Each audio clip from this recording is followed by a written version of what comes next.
Vous êtes sur France 24 et vous avez raison. Bienvenue dans votre journal de l'Afrique. À la une ce soir, Brice Oligui Nguema est à Abidjan. Le président de la transition gabonaise est allé plaider une levée des sanctions de l'Union africaine auprès du président ivoirien. Décryptage à suivre dans ce journal.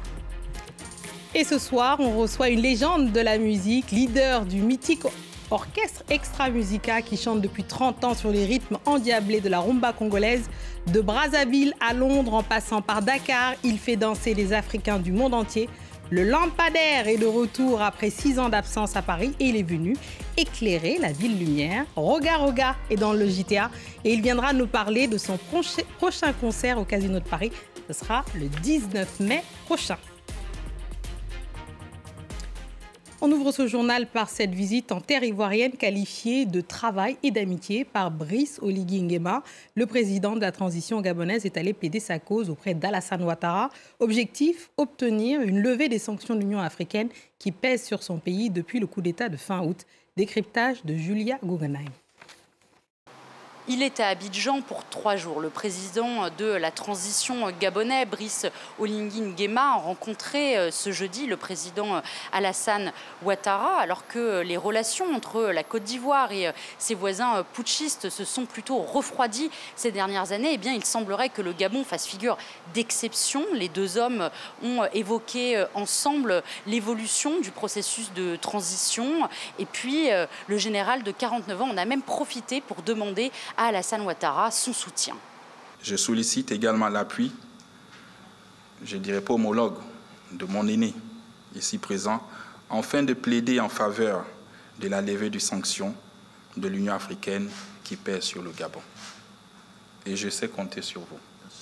Depuis le putsch qui a renversé Ali Bongo à la fin du mois d'août 2023, le Gabon était effectivement exclu de l'Union africaine, d'abord également exclu de la communauté économique des États d'Afrique centrale. Le pays avait été finalement réintégré au vu, je cite, de ses efforts pour un retour à l'ordre constitutionnel, des efforts que Alassane Ouattara a également salués avant de féliciter le président de la transition pour avoir convoqué un dialogue national inclusif. Alors, par ailleurs, les deux hommes ont également évoqué la coopération économique entre leurs deux pays. Et puis, le général, avant son départ, eh bien, il devrait rencontrer des membres de la diaspora gabonaise et se rendre dans le Centre national de recherche agronomique. En Éthiopie, une fusillade a éclaté en pleine rue à Addis Abeba ce matin. Les échanges de tirs ont eu lieu entre les policiers de la ville et 3 membres de la milice de la région Amara, les Fano. C'est ce qu'ont déclaré les autorités cet après-midi. Les précisions sur place de Clotilde Hazard. La police municipale a déclaré avoir déjoué une attaque terroriste menée par 3 Fano, ces soldats appartenant à la milice de la région Amara, deuxième plus grande région du pays située au nord-ouest de la capitale. Selon les autorités, les 3 hommes armés ont tenté de mener cette attaque à bord d'une voiture. Les assaillants auraient pris en otage le chauffeur de cette voiture et l'auraient abattu face à son refus de coopérer. Ils ont refusé de se rendre et 2 des 3 attaquants ont ainsi été tués par les policiers et 2 policiers ont quant à eux été blessés dans la fusillade. Le 3e assaillant a été arrêté. L'attaque s'est déroulée dans le quartier de Bolé, un quartier plutôt aisé de la capitale, près d'un grand centre commercial, le Millennium Hall.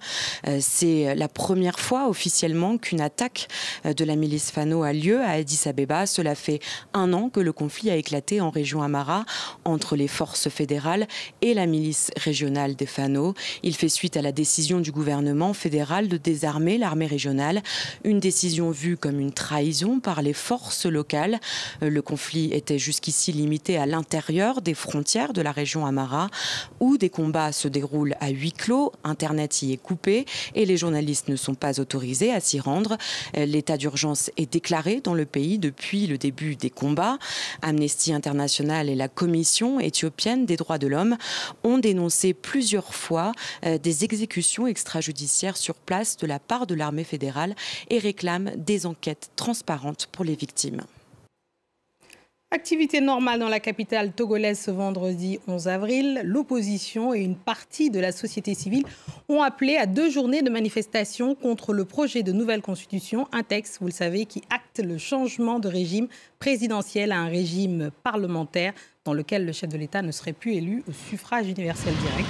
Mais les manifestations ont été interdites alors que la campagne électorale démarre ce samedi pour un scrutin législatif prévu le 29 avril. Allez, on passe à la culture dans ce JTA avec une légende de la musique, chanteur, musicien né à Brazzaville qui a inscrit sa ville et son pays dans le paysage de la rumba congolaise. Depuis 30 ans, il fait danser les Africains du monde entier. Le Lampadaire est de retour et sur France 24, il nous présente son prochain concert au Casino de Paris le 19 mai. Roga, bienvenue chez vous. Merci Fatima. Merci. Alors, on va faire une petite question début de carrière. Vous avez commencé à chanter dans les églises et c'est là-bas d'ailleurs que vous avez formé Extra Musica. Racontez-nous. Mais c'était juste dans notre quartier qu'on appelle Wendier, une église Sainte-Marie, et on était des choristes. Mais comme on aimait tellement la musique, il a fallu qu'on puisse créer un groupe parce qu'avant, il y avait Kinshasa, il y a Kinshasa et Brazzaville, les 2 villes les plus rapprochées du monde, au monde. Donc à Kinshasa, il y avait plusieurs groupes, Wenge Musica, Empire Bakob, ainsi de suite. Mais chez nous, on n'avait que les Bantous de la capitale. C'est vrai qu'il y avait d'autres groupes, mais il y avait le groupe des jeunes, et il n'y en avait pas. Donc il a fallu qu'on puisse révolutionner la musique et nous avons créé le groupe Extra Musica. C'est venu comme ça avec des amis et ça a donné, on a fait notre premier disque, Les Nouveaux Missiles, et puis pouf, c'est parti. Depuis 93, l'aventure, jusqu'à maintenant, extraordinaire. Alors, Roga. Alors, vous allez me dire si c'est vrai. Hein. On me dit que votre inspiration vous vient de vos ancêtres, qu'ils vous soufflent vos rythmes pendant votre sommeil. C'est vrai, ça? Oui, c'est arrivé quand je me suis inspiré avec la chanson Bokoko. Ah, on va écouter qui a totalisé plus de 47 millions de vues sur YouTube et 30 millions sur TikTok et remixé par Céron d'ailleurs. Ouais, donc j'ai été inspiré par les ancêtres. C'était j'ai souvent expliqué l'histoire. J'étais en train de dormir pendant mon sommeil. J'ai rêvé d'un son et je me suis réveillé pour ne pas oublier. J'ai pris mon portable et j'ai enregistré le son. Et le lendemain, quand on avait répétition, j'ai fait appel à mon clavieriste qui est venu. Je lui ai donné le son et je lui ai dit, bon, on va essayer de faire la symbiose avec la batterie, les tumbas, pour voir comment ça peut donner. Et il a fallu qu'on puisse enregistrer, c'est-à-dire filmer et mettre sur la toile. Et quand on a mis sur la toile, pouf, 1 million. Ah oui, là... On a dit, on va directement au studio pour enregistrer. Mais on va écouter d'ailleurs, Bokoko. On écoute et puis on revient, on en reparle. Bokoko, SP Bass, Nyata.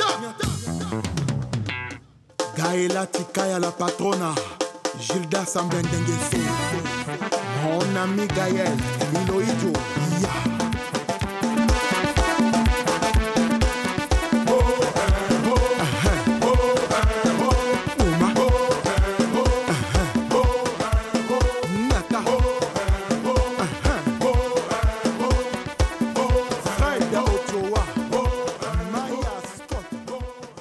Un son qui immédiatement nous donne envie de danser, évidemment, Bokoko. D'ailleurs, ça, c'est votre touche, forcément, Roga. C'est-à-dire que vous, la musique, il faut que ça danse.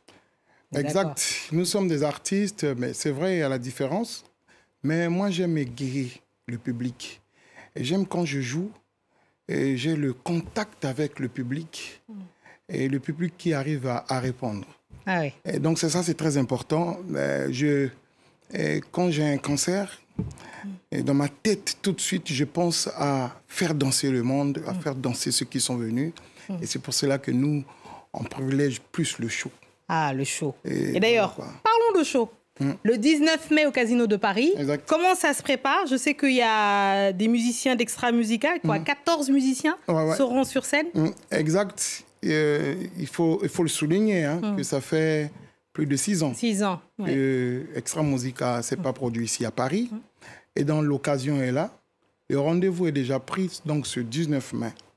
2024 au Casino de Paris. C'est pas loin, hein, c'est juste à la place de Clichy. Oui, tout le monde va venir. Là, juste à côté. Là, tout le monde va y aller. J'insiste que nous allons commencer le spectacle à 19h. À l'heure. Donc, 19h. C'est un engagement, je note. 19h, il faut noter. À 19h, on commence le spectacle. Oui. Donc, il ne faut pas s'absenter. Parce qu'on a un répertoire quand même qui est très riche. Avec le groupe Extra Musica, on a un répertoire. Nous voulons vraiment égayer ceux qui vont venir.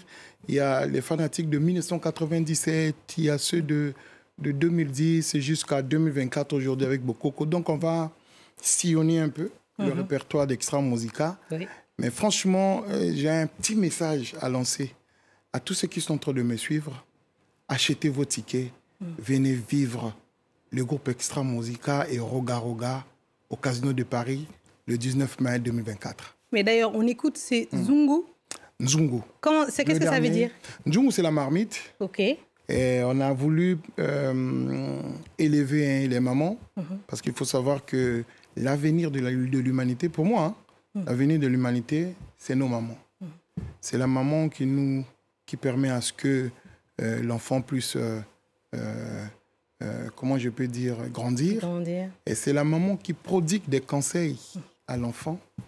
Et c'est la maman qui s'occupe de l'enfant.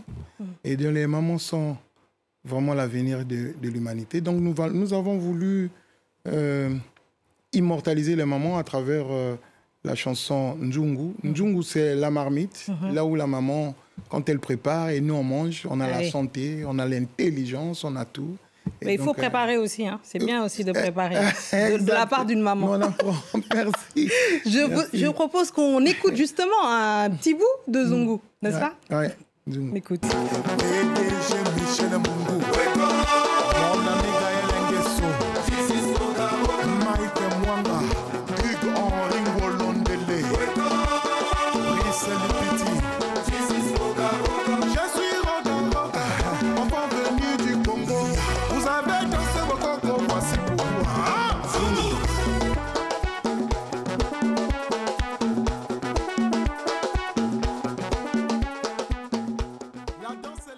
Un show que le lampadaire promet d'être mémorable, c'est ça? Exact. Le 19 mai. Ça va chauffer. Au Casino de Paris.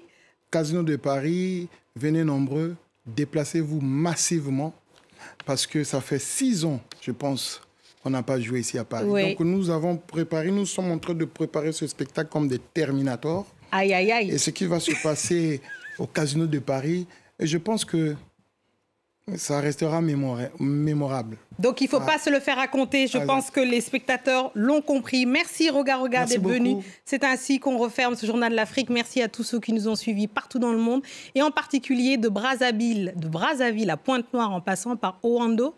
Hein? Oando. Dolisie. Voilà.